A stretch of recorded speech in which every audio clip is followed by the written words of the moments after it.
A storm was brewing in the heart of Ouagadougou that night.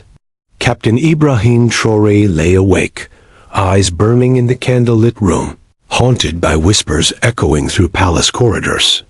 They said betrayal had found its way inside the very army he trusted with his life. They planned to kill him, to crush the revolution. The nation shook. But the man at the center of it all breathed calmly. Because even in darkness, men can sense the storm and confront it. He could hear faint murmurs from guards beyond the door, sensed the tension hanging like smoke. That evening, the palace walls had absorbed 100 secrets, each one sharper than the last. Yet Ibrahim remained still, a silent mountain under siege. His hands were calm, but his soul was ready for battle. For he knew that tonight would change everything. Since overthrowing Paul-Henri Damiba in September 2022, Traoré had promised something bigger, a Burkina Faso free from jihadists and foreign puppeteers. He had given speeches under blazing suns and walked with orphans through war-torn villages. His reforms rattled the old guard. He closed deals with Russia, began building an African military alliance, and reclaimed natural resources for the people. But power has its price. Enemies grew in the shadows, some foreign, some domestic. He could feel the pressure mounting. The West had not forgiven him for cutting the puppet strings. He had nationalized the gold, kicked out French troops, and given voice to the voiceless. Every step forward for his people was a step closer to danger for him.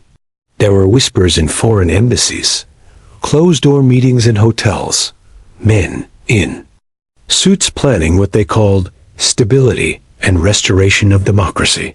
He had heard it all before. After months of nationalizing gold mines and silencing foreign-sponsored terror networks, resistance had risen within. On April 16, 2025, Security Minister Mahamadou Sana and Colonel Alassane Diarra met Traoré in a dimly lit council room. Sana had a thick folder under his arm. He placed it on the table and opened it slowly. Photos, intercepted messages, names some familiar, some shocking. "Commander," Sana said, his voice tight, "we intercepted plans. Someone inside is leaking intel to enemy forces. They plan to strike tonight." Traoré didn't flinch. He scanned the papers. Among the accused were Major Joanny Compaoré and Lieutenant Abdourahmane Barry, both decorated officers and former allies. Diarra leaned in.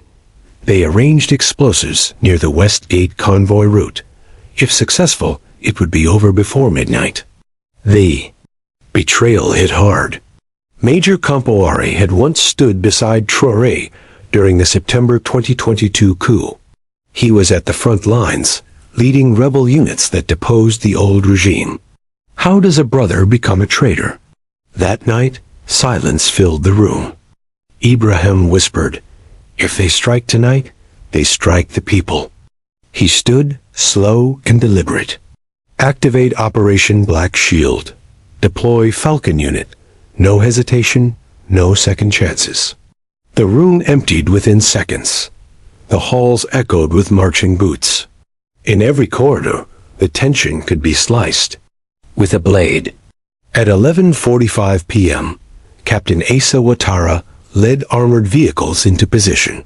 She radioed Falcon units positioned across the city. All units green. "Awaiting confirmation," she said. Lieutenant Salif Kabor, stationed at Checkpoint Delta, adjusted his helmet. His hands trembled, but his eyes were steady. The streets were dark, tense. Convoy 3, the trader's transport, approached fast, headlights blacked out. "Halt!" Guards shouted. Gunfire answered. A firefight broke out. Explosions lit the night. Smoke rose from near the ministry buildings.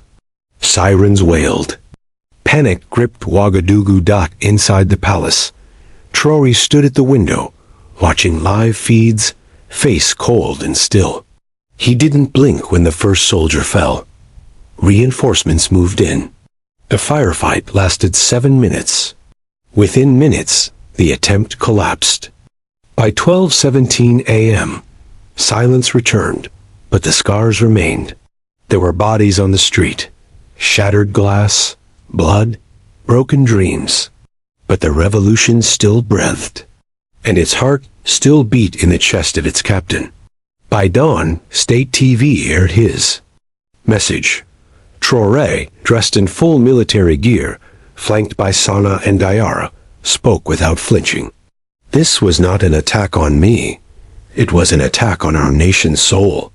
Behind him, Compaoré and Barry were shown in cuffs, heads bowed. The streets erupted. Thousands poured into the central square. Chants echoed, "Long live Captain Traoré." Flags waved Burkina Faso's and the Russian tricolor.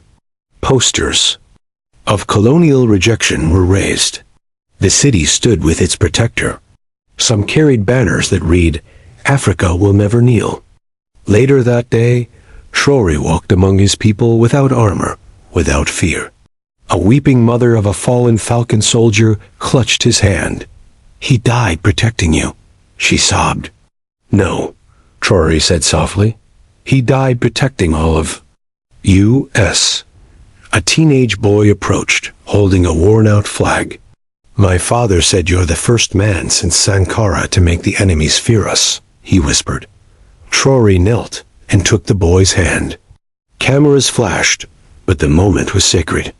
It wasn't a photo opportunity, it was a vow that the revolution would live. In that moment, he wasn't just a captain. He was the spirit of a nation refusing to bow. The failed assassination wasn't just another conspiracy. It was a reminder, even within shadows, there are lights that never fade. Ibrahim Traoré was one of them.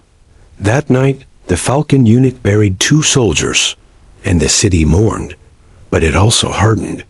1,000 volunteers lined up at military centers the next day. Schools held moments of silence. Local radios played patriotic songs. Artists painted murals of resistance on walls. Markets buzzed with slogans of defiance. This wasn't just recovery. It was rebirth. And Traoré, with fire in his voice, declared, "Let this night be the proof that Burkina Faso bows before no one." If this story moved you, if you believe, leadership is sacrifice, then write, "We stand with Traoré" in the comments. Share this voice beyond borders. Because revolutions don't die in silence, they rise in unity. And Burkina Faso just proved that again.